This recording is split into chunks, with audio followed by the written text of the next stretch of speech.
So this is how she sits right now. We've got her tore completely down to bare frame, and it is going to go to Fort Wayne Speed Shop for powder coat. Still got to figure out exactly what all parts I want powder coated, but the main thing is the frame is going to get powdered. The swing arm is going to get powdered. And this barnacle-ridden, Titanic-looking SOB right here is going to the man, Sonny. Him and Dave are going to tear into it. So to save me some time and some headache, they're going to do the motor for me. And get a nice camshaft in it, adjustable push rods, do a valve job, go through and freshen it up. If internally, I'm guessing that it's very similar to what the primary looked like. So engine-wise, should be similar to the primary because of the amount of miles that are on the bike.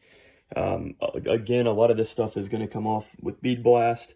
Probably like powder the lifter bases, cam cover, rocker boxes. We'll see if those polish up nice or if we powder them or what happens. New motor mount will go on, all that good stuff. If you get a close-up inside there over our exhaust and intake ports, it's kind of tough to see. Yeah, when you're doing it with an iPhone, you can't really see as well. I could get a flashlight, but I'm not going to. Anyway, there's barnacles in there, so luckily that's just in the top. Does not look like an animal was living in there like I first suspected, so that's nice. Over on the frame, I did find one acorn. We've got an acorn right here, a piece of it. So at one point, Mr. Squirreler was probably chilling on the 93, so good for him. Sweet bike to pick, Squirrel. Over on the old transmission, I am guessing that this thing internally is just a dope show like the primary was. If you zoom in a little bit, though, she's got some of the barnacles on her.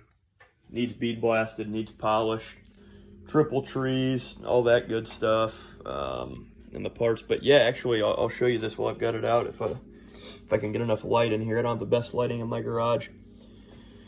The magnets that run around the outside of the stator housing, solid chain slider, moving around terrible. There's no ridges on this thing.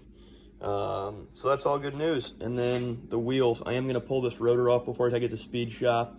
And ironically for me, one money-saving facet is going to be tires. I'll show you those in a sec. And then this is just miscellaneous other parts that I took off. Another cool thing that I was stoked about as I walk over here. I hate wiring more than life itself, but I was able to get the entire harness. It's kind of a cluster over here, but trust me, I got that entire thing out as one entire unit where everything's still connected. So it'll make it easier when I'm chasing my wiring harness down and wiring things up of how everything went, and it'll make it easier for it to make sense in the Harley manual. So that's awesome stuff. Oh yeah, I don't know if I still have it up here or not. I actually broke the tip off my starter specialty tool, which kind of sucks. Still usable, but I made this tool a long time ago. I make my own tools a lot of times instead of buying stuff. This is actually an Allen wrench that I cut the end off of and put on a socket. And you put that on an extension, and then it gets to your starter bolts, which, like, when this is assembled on a Harley, is way, like, back up in here, like by your primary. So pretty sweet tool, but if you can see, that used to be a ball end, so now it's not. Now it's got a lead-in chamfer instead. But yeah, some other stuff that I've made, like in your primary chain, take a block of plastic. I work in a machine shop. I grew up working in a machine shop, so that's one thing that I feel like I'm proficient at. I'm not gonna say good at, I'll say proficient at, but chain slider for your primary chain when you're doing any work on that. What other little, I know there's been a couple other trinkets I've made through time. Oh, yeah.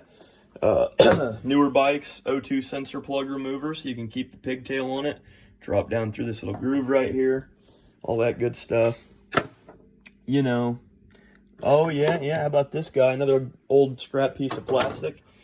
If you're trying to keep your pistons up in from falling down into the case, the connecting rod will go through this. The piston sits on the top and it's plastic.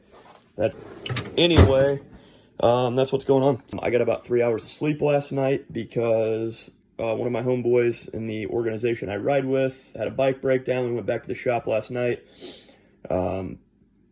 Tried bleeding down some lifters, put in some new adjustable push rods, Mario Andretti style. It did not work. Sent him on a loaner bike. Got to run back over there anyway, so I will be loading up a bunch of these parts. Anyway, we'll talk to you soon.